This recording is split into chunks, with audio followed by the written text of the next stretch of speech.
उधर बीजेपी सांसद सुभाष बराला ने जनता टीवी से खास बातचीत की और इस दौरान उन्होंने दिल्ली विधानसभा चुनाव में बीजेपी की तैयारियों और चुनावी कैंपेन को लेकर, साथ ही केंद्रीय रेल मंत्री से अपनी मुलाकात को लेकर अपनी प्रतिक्रिया दी। सुनिए क्या कुछ कहा। विधानसभा चुनाव की घोषणा हो गई है।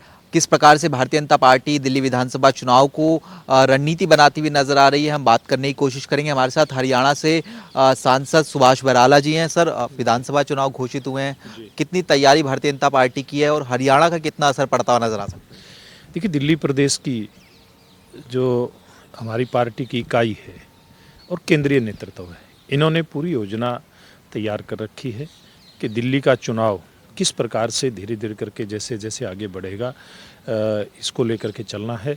और मैं समझता हूँ पिछले काफ़ी दिनों से भारतीय जनता पार्टी पूरी समग्रता के साथ लगी हुई है। नीचे बूथ से लेकर के और ऊपर तक की जो तैयारियां हैं संगठनात्मक, वो पूरी हैं। पूरी इकाई को नीचे तक सक्रिय कर दिया गया है और जो राजनीतिक मुद्दे हैं उनको लेकर के भी भारतीय जनता पार्टी बहुत गंभीरता के साथ पिछले काफ़ी दिनों से काम कर रही है। और निश्चित रूप से इस चुनाव में एक अच्छी परफॉर्मेंस और वो जीत के रूप में भारतीय जनता पार्टी देगी। और जहाँ तक हरियाणा के संदर्भ की सवाल है, हरियाणा का एक अपना प्रभाव रहता है। हरियाणा प्रदेश में भारतीय जनता पार्टी की सरकार जो लगातार तीसरी बार बनी है और नायब सिंह जी मुख्यमंत्री बने हैं, निश्चित रूप से मैं कह सकता हूँ कि हरियाणा का प्रभाव दिल्ली के ऊपर, खास करके जो चुनाव परिणाम हमारे इस बार के आए उसके बाद एक सकारात्मक प्रभाव पड़ेगा। और दिल्ली ये भी देख रहा है कि पिछले 10 सालों में माननीय मनोहर लाल जी के नेतृत्व में किस प्रकार से हरियाणा ने एक साफ सुथरी पारदर्शी सरकार देने का काम किया, भ्रष्टाचार मुक्त सरकार देने का काम किया, व्यवस्थाओं में परिवर्तन किया, आमूलचूल परिवर्तन हुआ है। और दिल्ली की जनता भी ये चाहती है, दुखी हो गई है केजरीवाल साहब के राज से। और ये दिल्ली की जनता चाहती है कि इस अव्यवस्था से कैसे पीछा छूटे। और वो रास्ता उनको दिखाई देता है कि जैसे पड़ोसी प्रदेश हरियाणा प्रदेश में एक साफ सुथरी और पारदर्शी सरकार चल रही है, वैसी ही सरकार दिल्ली के अंदर बने। मुझे लगता है इसका बात का प्रभाव दिल्ली के चुनाव पे पड़ेगा। और जहाँ तक हरियाणा प्रदेश के नेता कार्यकर्ता की बात है, बड़ी संख्या में उनकी जिम्मेवारियाँ लग चुके हैं चुनाव में। और भविष्य में मुझे लगता है कि और भी लोगों की ड्यूटियाँ दिल्ली के चुनाव में लगने वाली है। दिल्ली का चुनाव, या फिर कहें कि दिल्ली में हमेशा से आम आदमी पार्टी कैच के साथ में देखने को मिलती हुई नजर आती है। कई बड़े वादे लेकर इस बार भी जो है जमीनी स्तर पर पहुंचने की कोशिश होती नजर आ रही है। महिलाओं की बात की जाए या बुजुर्गों की बात की जाए, ये तमाम जो मसले हैं वो जनता के बीच में वो पहुंचाती हुई नजर आएगी। हालांकि बीजेपी का भी मैनिफेस्टो आना बाकी है। कितनी बड़ी चुनौती हो जाती है इन तमाम चीज़ों को?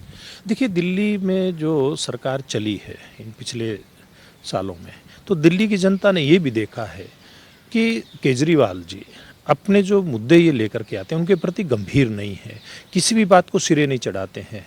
और इसी बात को लेकर के दिल्ली की जनता में आम आदमी पार्टी के प्रति और केजरीवाल जी के प्रति बहुत नाराज़गी है। मुद्दे चाहे महिला के हों, चाहे वो बुजुर्गों के हों, मुझे लगता है कि वो भारतीय जनता पार्टी पर विश्वास करती है। देश में नरेंद्र मोदी जी के नेतृत्व में जो काम हुआ है, देश में जो माननीय मोदी जी के नेतृत्व में आधारभूत ढांचा मजबूत हुआ है, लोगों को जो जन कल्याण की योजनाएं हैं उनका लाभ खूब मिल रहा है, पूरे देश में मिल रहा है।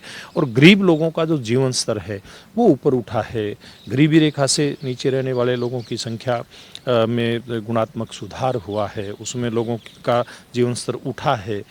और सरकारी योजनाओं का लाभ नीचे तक पहुंचना सुनिश्चित हुआ है। तो ये अगर हुआ है तो माननीय नरेंद्र मोदी जी के नेतृत्व में हुआ है। इसलिए देश की जनता, दिल्ली की जनता ये चाहती है कि भारतीय जनता पार्टी के नेतृत्व की सरकार यहाँ पर बने।